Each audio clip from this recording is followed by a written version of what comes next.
In this brand new episode of the Nailed It Show, I sit down with an owner of a roofing company that has 112 employees. That's a giant company. Now, John has built a name for himself. He has built a company with a brand and has literally been able to travel all over the world as a sought after expert in his niche, which is slate roofing, historical restorations of historical buildings.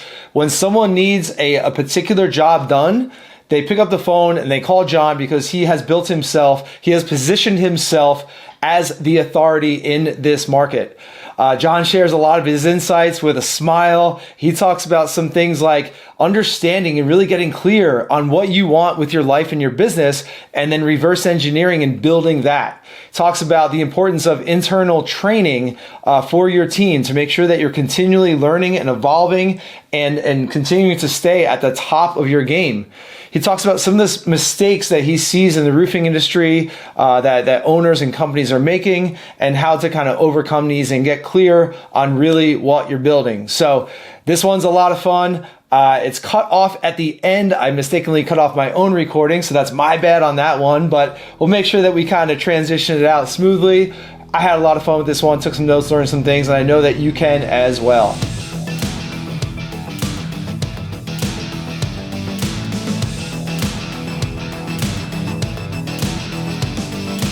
All right, what's going on, everyone? I am here with John Chan of the Durable Slate Company, and I reached out to John because we're friends on Facebook, and I always see his photos, like beautiful photos of roofs and sunsets and all this stuff all over my Facebook feed.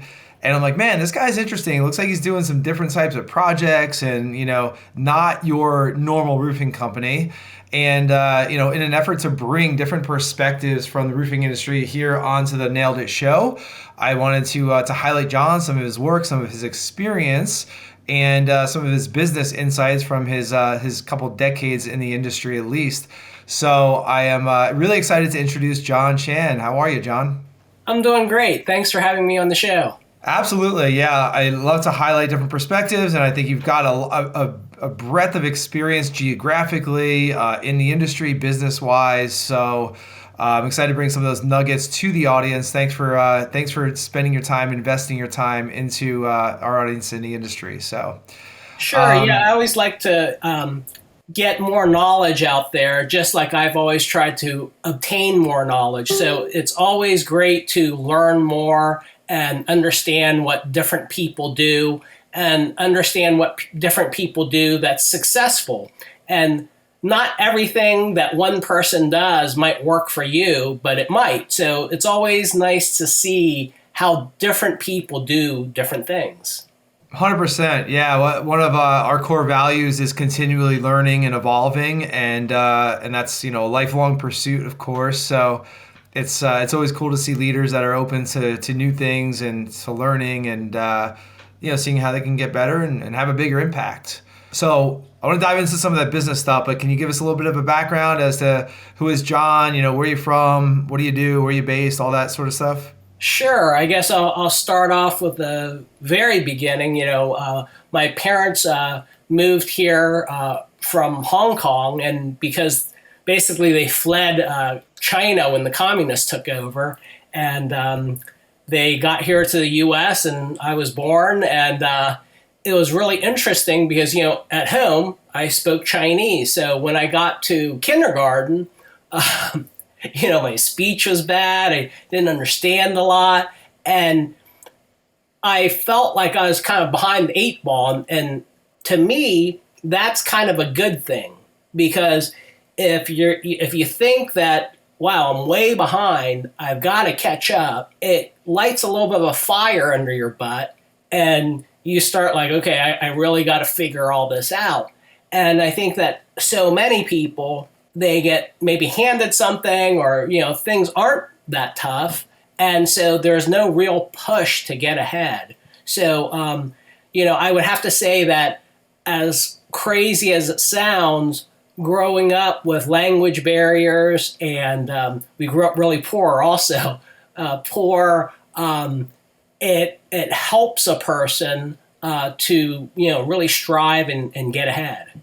That's such a good point. Yeah, I'm an avid reader, and you read about so many people like David Goggins or someone like that who grew up with this, learning disabilities and poor and things like that, and it's that that adversity that helps to shape you, right? A diamond is a lump of coal under pressure, right? So having that pressure, Exactly. you're back up against the wall, chip on your shoulder, the need to or the want to prove yourself, or just to really survive, like that's really powerful.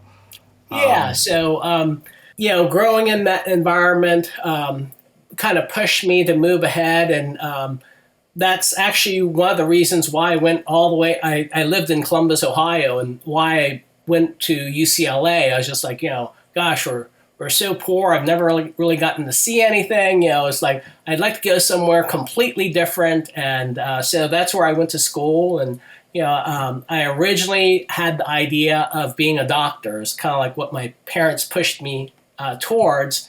And as I got there, I wasn't really fond of all of that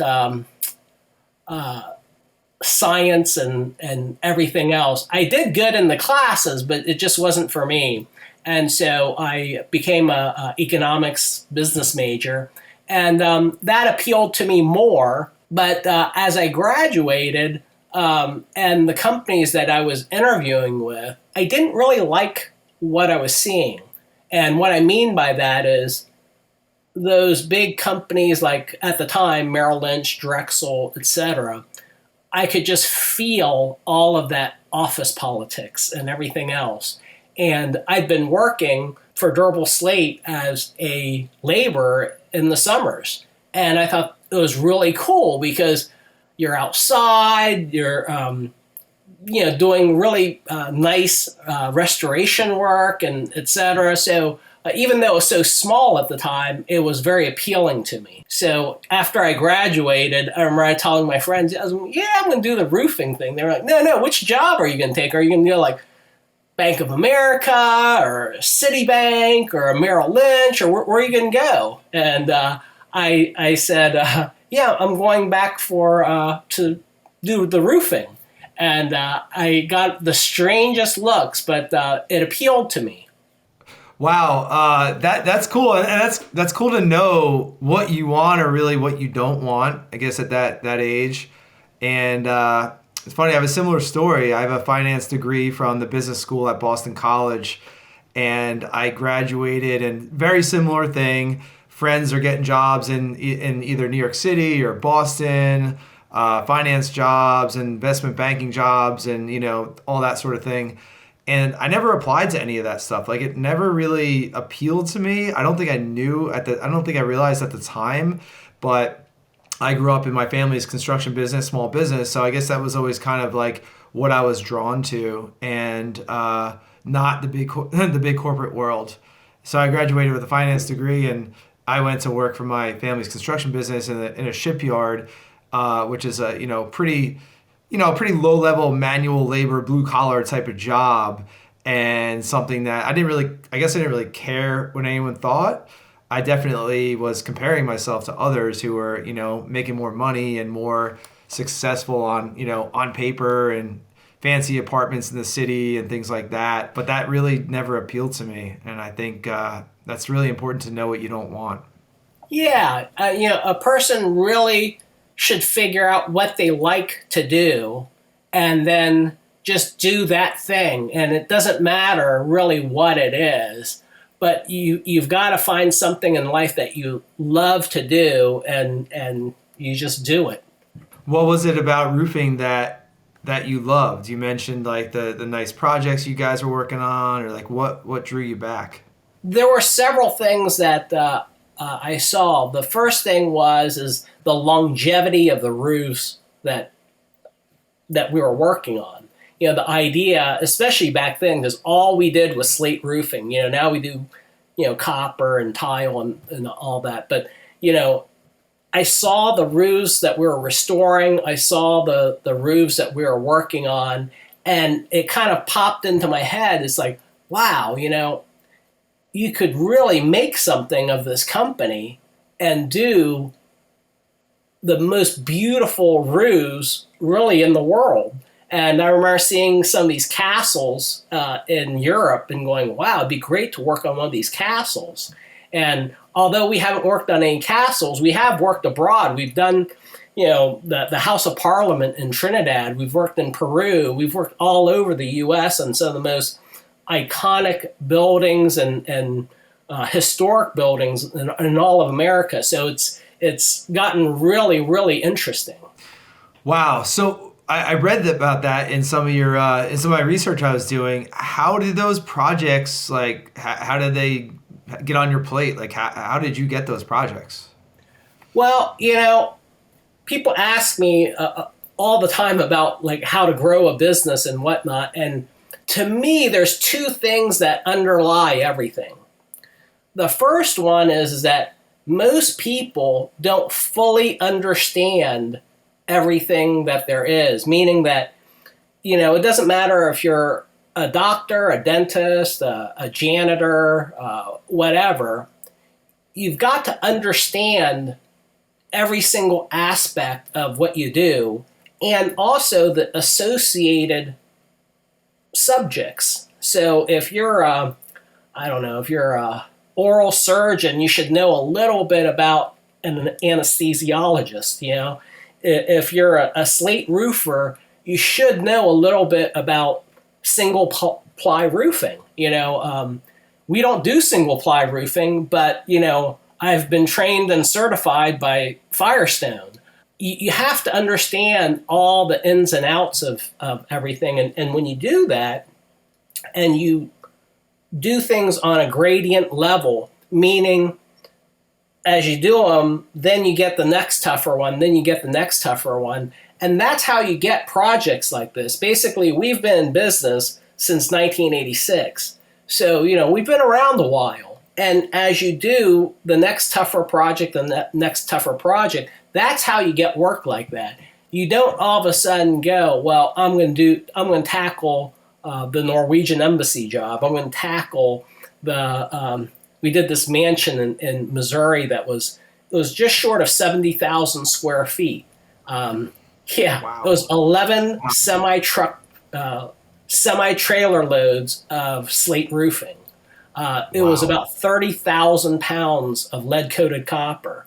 I mean, you don't just tackle a project like that. You've got to do one, do good at it, do the next one, and then you start getting those really interesting projects. I think that we've established such a good name for ourselves that we'll get called out for a lot of these projects, and sometimes we're the only bid. We did a job last year as a $1.4 million slate roof. We were the only bid. They didn't want another bid. He told us that. He's like, I want you guys, I don't want anyone else. Tell me what it's going to cost, and I'll sign it. That was his whole thing that he said to me. That's amazing. Yeah, but it takes a while to get to that level. You can't just go, that's the job I want. You got to get all the gradient steps to get there. That makes a lot of sense. It's cool to hear, like, I'm writing down notes here, like you really believe in the product and the longevity of the roofs, as you mentioned, the beauty of the roofs that you were doing. Obviously, it's clear you have a passion for it. And of course, you don't get there by not doing great work and not taking care of your clients. And I don't know, like, you don't know much about me, but I own a marketing training company. We train companies on how to do marketing. And as much as there's so many different ways to market your business, like, one of the most effective things is to do great work and provide great service. Like, that is your calling card. And I guess as you've seen, like, that turns into more and better projects and to where you're getting those phone calls where people only want to work with you. Like, that's an amazing position to be in. Yeah, it is. And it has to do with how you position yourself or how you brand yourself. What you said about marketing, that's the interesting thing. You have to understand what you want as a business, and then you've got to market it that way. You can't really ask somebody else that you want to be like them when you're nothing like them. I got this question. This is really funny. He said, I want to do jobs like you post. He's like, how do I do that? And I said, well, the first thing is you've got to understand all of that. And then you've got to train all your guys. And his response was, well, he goes, there's no one to train because I just strictly use subcontractors. And I said, well, you have a very different business model, and there's not really a way for you to do the work that we do by having all subcontractors. I said, if you have all subcontractors, there'd be no reason for anybody actually to hire you to do these really difficult jobs, because they could just go to your subcontractors and go, hey, I want this done. So, you have a whole different business model, and you really shouldn't try and be like us, but you should try and be like you, and what works for you. You're doing subcontracting of mainly shingle roofs and some single ply, and you've got to market it like that. You really shouldn't look at what we do that's successful and try and emulate it, because that's not going to work for you. You're a whole different business. So that's something that a lot of people have to understand, is that you've got to find your own identity, your own branding, and you've actually got to position yourself in the industry that fits your company. That makes a lot of sense. I think that's a great nugget for a lot of folks out there listening or watching, because as you probably know, John, there's so many residential roofing companies that aspire to get into commercial. That's like that next step. Okay, I want to do more commercial. And maybe they don't understand that, yes, you can sub some things out, but like what people are hiring you for, what that commercial business owner or that facilities manager or that property management company is hiring you for is your expertise to solve their problem and to minimize or eliminate the risk of putting on a roofing system that is not going to last. And so having that in-house expertise and that in-house training and that longevity is going to give you an advantage for sure. And it's unethical to take on a job, in my opinion, that you don't have the capability to produce in the right way. So I think that's a really good nugget for people that are looking to, kind of grow beyond that asphalt shingle roofing company into whatever they want to be. Right. And whatever that is, if you set your sights on it and you keep your eyes on that goal and you take those small little steps to get there, you'll get there. But trying to do something overnight, it's just not feasible. And also, like I said, you've got to look to see where you want to go. Sometimes it's better to try and figure it out yourself, to go to somebody like you, that understands marketing for more than one company, and go, okay, well, here's where I'm at. Here's where I'd like to go. How do I position myself? How do I brand myself to get there? Because you can't just ask. I think it's kind of funny, because I'm a member of these different Facebook roofing groups, and I see questions, and then I see the answers, and I'm thinking, but you don't understand. You're asking a question. This guy's answering it from his point of view, which is drastically different than yours.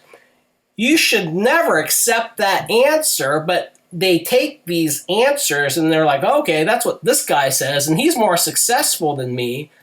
But it's the wrong answer to the wrong question, meaning that the person should have asked a different question, because he's a different type of company. You've got residential guys, you've got commercial guys, you've got guys that have in-house, you've got guys that they're just insurance, they're storm chasers. You've got guys that do a little bit of both. You've got the big commercial single ply guys. You've got all these different types of people, and a lot of times they're asking questions that aren't really that relevant, and they're getting strange answers. And it's not a strange answer because the answer is wrong. It's because it's wrong for that person. And that's not even the right question. And so sometimes I just kind of laugh and think, wow, it's like, hey, why would you ask that question to just a broad general group like that? You're going to get a million answers. And, some of these guys are going, oh, what that guy said is all wrong because I did it this way and it worked and blah, blah, blah, blah, blah. Oh, he has no idea what he's talking about. And I just look, I'm like, well, they're both right, but they're in different markets. They might be in geographically different places. So again, it's very different from one to another. And it's like, we do work all over the country, and some of our work is prevailing wage. So the prevailing wage for a sheet metal worker in Mississippi, we just did a job that was prevailing wage down there. I believe it was $19 an hour. Well, a prevailing wage project in DC for a sheet metal worker is 55 plus the fringes pushes him over 60. And if he's working overtime, you're paying him $90 an hour. So when somebody says how much should something cost, it's drastically different from one region to another. And it's also drastically different as to what kind of techniques are you using. If you look at sheet metal, for instance, we really only work with metals that are solderable, copper, lead-coated copper, zinc, things like that. And the reason is that we want to be able to solder them, and we also want to be able to what I call pinch them. So in Europe, a lot of times they don't solder anything. They do pinch seams, meaning they fold everything, and sometimes that's better. But you also have these Europeans that are they basically think that that's the only way and nothing should be soldered and solder falls apart and blah, blah, blah. And the conversations I have with some of these people, it's so funny because they're positive that not soldering and turning everything is the best. And I say, well, it all has to do with your knowledge of the metal, meaning that when you see a solder joint that's broken, it's because A, they either didn't clean it or they didn't know how to solder, meaning it was too hot or too cold, or they didn't allow for that metal to move. Metals such as copper move a lot when it gets hot and cold. So when it moves, it breaks the solder joint. You have the same thing when you do the pinch seams. So sometimes they'll fold copper and there'll be like 6 layers of copper. Well, you have to be able to fold it correctly so that the copper moves. If you actually pinch the seam so tight, it actually gets holes in the metal. And especially if you use things like steel, you'll get pinholes or you'll get the cracks in the paint of the steel and it rusts out. So it's really interesting how so many people have ironclad views of this is the way it's done. It's the only way it's done. And you have to understand that there's a million different ways. And what you really like to do, and I try and explain this to our customers, is we try and give you the best value, meaning we try and give you the best product, the best lifetime for the money that you're willing to spend. So some people look at our jobs and go, oh, well, why did you do that? This is better. Well, yeah, but they also would have had to pay for that. And that's not what they were willing to pay. Sometimes you'll get a customer that will pay whatever you want. And those customers are nice because you can go to town and put on the best absolute roof that you can. But most people aren't like that. Most people aren't, they didn't go out and buy a $300,000 car. No, they've got a $20,000 car or a $40,000 car. And so it's interesting to see how different people, they have their ideas of how a certain thing should be done, and that's it. And so I always say, let's try and provide the best value we can rather than either the cheapest price or the absolute way to do something. That is awesome. Yeah, you articulated what I think all the time as well. It's Facebook groups or other forums where like context is everything. Like you said, someone's asking like, what's the best CRM? And I think everyone wants to sound smart and like, oh, definitely this, definitely that. But like, you don't know what type of business that is, or how many people they have, or what their budget is, or how smart they are, or how technologically savvy they are. And I try as much as possible. Like, we're an education company, so I just try to provide, hey, here's some options, or here's what has worked, for these types of companies, or come back with a question like, what's it for? What's the situation here? What's going on? And so that makes so much sense. So people have to be aware of that.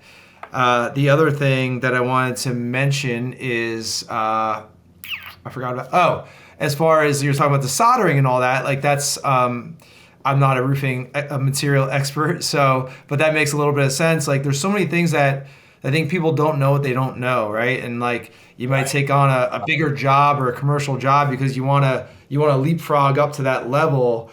And that if that goes sideways, like, yeah, that can put you out of business, as some people may have experienced, unfortunately.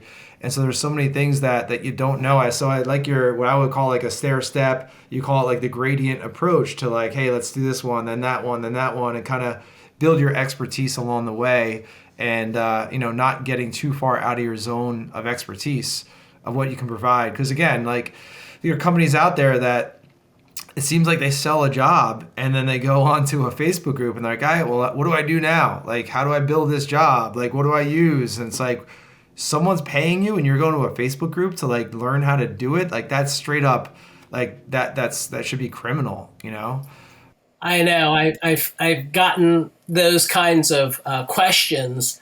I've gotten emails or private messages that say, hey, I just sold a roof like blah.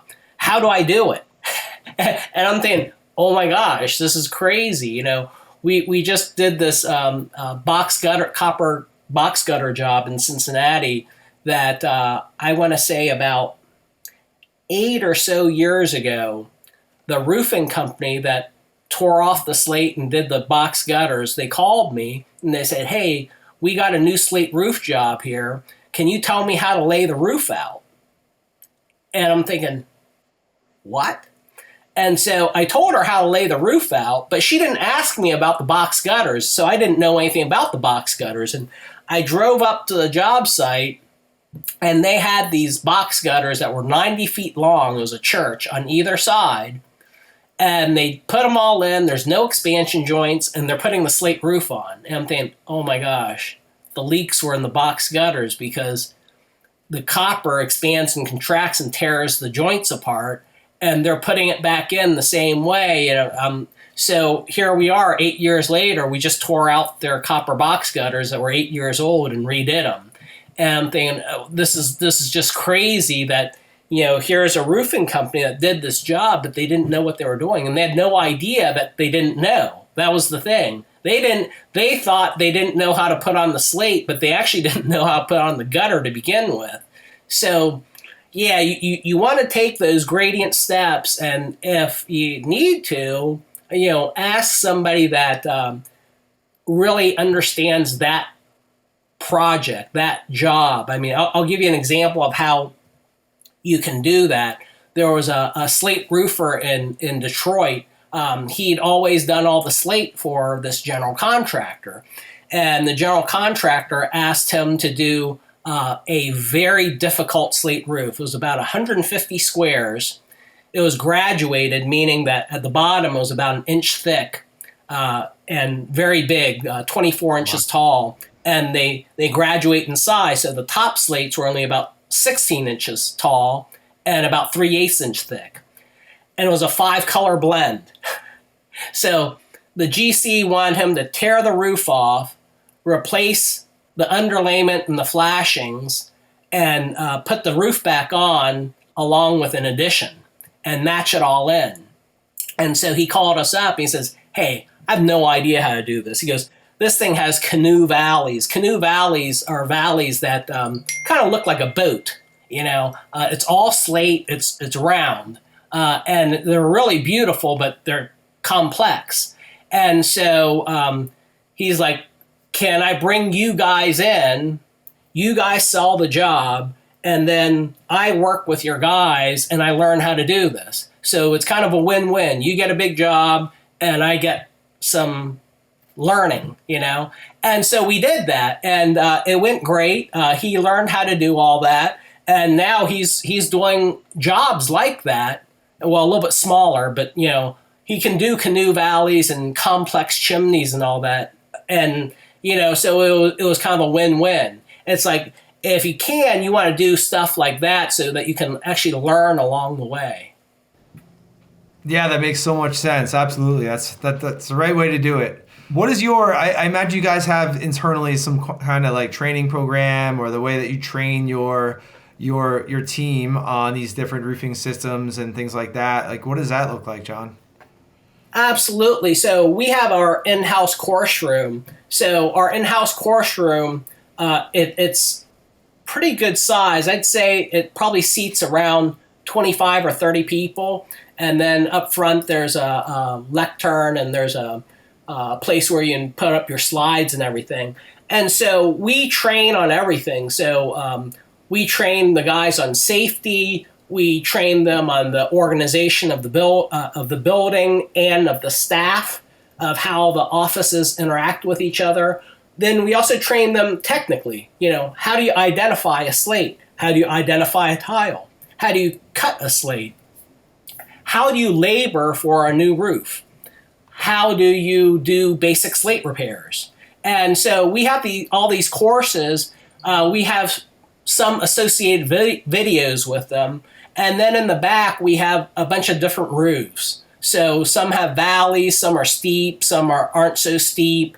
Some have dormers in them. So we can train our guys on the ground how to flash a wall, how to do your folds, your instead of soldering everything, how you turn everything to make it look right. So we have all that in the back, so they can learn on the ground and not be 50 feet up in the air trying to figure out how to learn how to do something, but being safe at the same time. So we do all of that, and in fact, like our safety director who does all the safety training, he's also certified in scaffold. He's a train the trainer. So we train people how to erect scaffold. We have guys that are train the trainers and running like equipment like man lifts and whatnot. The first thing of learning how to do anything correctly is education. And in education, the first thing to do with that is to be there and understand the words and the principles. Because what happens is when a person gets to a word or a symbol or principle that they don't understand, they actually go blank. It's kind of like sometimes you're reading a book and you get down to the bottom of the page and you go, wait, what did I just read? Well, I can guarantee you went by a word that you didn't understand. You need to go back and find out what word you didn't fully understand and go back and figure it out. Go to a dictionary, use it in some sentences, and then go back and reread that until you get it.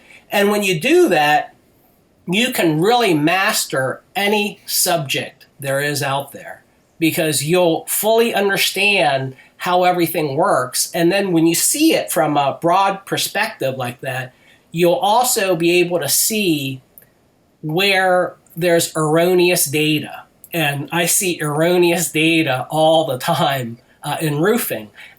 People will say certain things. I'm thinking, where'd you get that from? And they'll say, blah, blah, blah. I say, it's wrong, And people look at me like, are you an engineer or architect or something? I said, no, I understand roofs. I said, wherever you got that data is incorrect, And it's like, when you understand things, you can see the truths in them, and you can also see where somebody went off the deep end and was coming up with their own things. That makes so much sense. My experience, so graduating college, my family business is a maritime construction company. So like up in New York City doing piers and bridges and things like that. So cool. Family business, yeah, it's really, really cool. They started in 1894. So I grew up as a sixth generation family member in the business. And so graduating college, my cousin Brian and I were the same age, graduated college the same year, or 1 year apart rather. And instead of like going into the cushy office and, getting into the family business that way, my dad and my uncles, who are the owners, like, no, you guys are basically sentenced to 2 years of hard labor out in the shipyard before you step foot in the office. And at the time, I was like, oh man, I got to work out here for 2 years at like a kind of a little more than a minimum wage job. And you're out on the pier in the shipyard in Brooklyn, where in the summer it's great, in the winter it's miserable. It's cold, it's windy, it's icy, it's miserable. And that was, we worked hard, had a good work ethic and everything like that, but definitely was a little bitter at some points, being like, man, I just want to get into the office. When are we getting into the office? Blah, blah, blah. What's the right time? So when we finally did make it into the office, my cousin Brian and I were like, oh, now we get it. Now we know how to like write up that estimate or that quote for the government job that we were doing. Or, we know that the guys out in the shipyard, it's 14 degrees. So they're going to take a lot of breaks, and that's cool, So we realized how, my dad and uncles were smart all along. It just took us a little while to realize that, but that's key, knowing the different aspects of the business. Absolutely. To be able to estimate, to be able to run crews, you have to understand where that crew member is coming from. You have to understand from the lowest grunt labor to the foreman of the job to whoever, and understand what it is they go through on a daily basis so that you know what they're working through. And that goes a long ways into estimating a job or running production or doing quality control. For sure. How many people do you have on your team, John?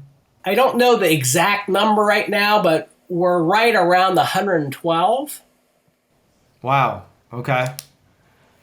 So what is your role in the company? Like, what do you do on a weekly basis? I know you have obviously a leadership team. So what is your role? Right. So mainly what I do is a couple things. I'm kind of the face of the business to a certain degree. So a lot of times I will speak at various conventions. I'm on the board of the National Slate Association, and I'm on the National Roofing Contractors Associations, trying to fix everything with their slate background. So I'm also on that committee to put forward a pro certification program for slate roofing for the country. In that way, I'm kind of the face of the company, and then also I do a lot of the large projects around the country, meaning that I'll go estimate them, I'll get the crew started, I might pop in and I might check the job, but I do a lot of the stuff that's all over the country. Yeah, I've noticed that. How many states do you guys like typically build in, like throughout the course of a year, say? It's just different all the time, but I think we've probably worked in about, over half the states, I'm sure. But so we do a lot of work in around the eastern U.S. So, our offices are in Ohio and Maryland. So a lot of that. And then we always get random projects in the surrounding states. And then it just varies year to year. I mean, we're getting ready to start a job in Texas earlier this year. Last year. We did a project in Montana. So it's kind of all over. It's, whatever comes our way that is interesting to us and, fits for us. It's kind of interesting because we're getting ready to start this wood roof in Maryland. And, I said, yeah, we only do one of these about once every 3 years or so. And they're like, well, why is that? And I said, well, we generally don't accept them, meaning if somebody calls us for a wood roof, we just say, call somebody else. We don't do them. But, this particular project is it's a house that was built in 1744. It's pre-revolutionary, and Wow. we like to do projects that are very unusual and need a certain amount of higher skill level or something that's unique. And we love those kinds of jobs. So I think this is the first wood roof we've done in a few years. Wow, that's cool. Is it the eastern part of the U.S. because that's where more of the historical older buildings are, I assume? Exactly. So yeah, you have a lot of very old structures, say in D.C., Philly, even like in South Carolina. Charleston's got a lot of really old buildings. So yeah, we do a lot of work there, and also it's where our offices are located, where our employees are located. So when we travel, it adds expense to the job, and sometimes people will go fine, and other times they're like, wow, we would love to use you, but your rate is just way out there. And it's like that's what it costs. We have to travel. There's travel time. We have per diem for our guys. We've got hotels.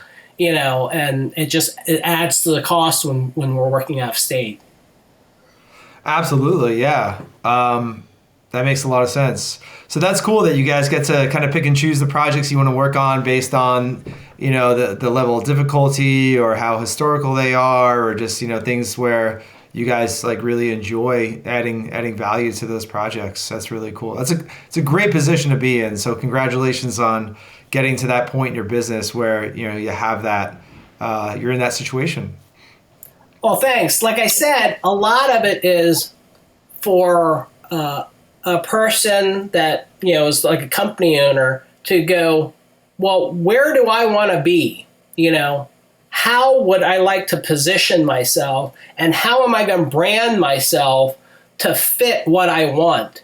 And that's really where you have to start. You can't really just go out and do whatever jobs come your way or whatever, and unless you want to just go how the wind blows. And that's dangerous because the winds can shift at any time. It's like just going through the last couple of years, with COVID, a lot of people thought they were going one way, and then boom, things change drastically. And you've always got to be ready to shift if things happen. But if you're always doing the thing that you love to do, and you're positioned correctly and you're branded correctly, it'll be a lot easier than trying to fight an uphill battle. There you go. I love that. Do you guys follow as a company any sort of like business structure, like EOS or something, where you have your vision or your 3-year plan or your goals and targets and things like that? Do you follow any sort of structure? Or is that something that you have developed internally over time, or how does that work? Well, we base all of our administrative structures on basically something called the effective management system.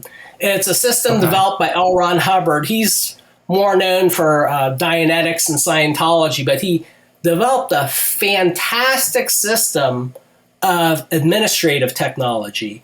And so it's really fascinating how you organize a business, or really any type of group, to be fundamentally sound and to do really well and grow. And that's how we use that system. Oh, cool. Okay. I haven't heard of that. I've heard of him, but I haven't heard of that system. So I'll check it out. I love that stuff. Yeah, it's absolutely fascinating. Okay. Sorry. How about you have an economics degree from UCLA, as you mentioned. How has and I have a business degree as well, and I realize that you don't really learn a lot until you actually go out and implement. But how has that impacted, your business and the way that you guys have grown? Have you used that, those sorts of business skills that you developed and learned during university?